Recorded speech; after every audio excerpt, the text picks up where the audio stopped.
শাক সবজি মাছ মাংস তো প্রতিদিন খাওয়া যায়, কিন্তু মাঝে মধ্যে মাংস দিয়ে এভাবে বুটের ডাল রান্না করলে খেতে কিন্তু অনেক ভালো লাগে। আসসালামু আলাইকুম ভিউয়ার্স, কেমন আছেন সবাই? আশা করি ভালো আছেন।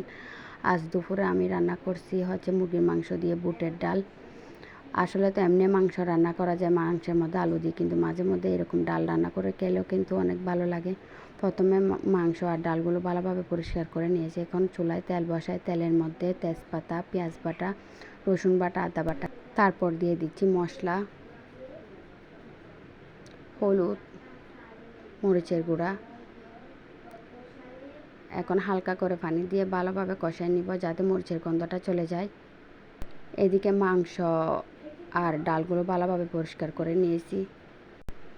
মরিচগুলো কষানো হয়েছে, এখন মাংসগুলো দিয়ে দিব। মাংসগুলো দিয়ে ভালোভাবে নেড়ে চেড়ে এখন ডালগুলো দিয়ে দিব। ডালগুলো দিয়ে কিছুক্ষণ কষায়, তারপর ঝুল দিয়ে দিব। আসলে ডালের মধ্যে লবণ আগে দিই না, ডাল সিদ্ধ হওয়ার পরে দিই। লবণ আগে দিলে ডাল ভালোভাবে সিদ্ধ হয় না, সেজন্য লবণ দিই নাই। ডালগুলো ফুটে গেলে তারপর দিব। ডালটা রান্না হয়ে গেছে, এখন লবণ দিয়ে দিচ্ছি।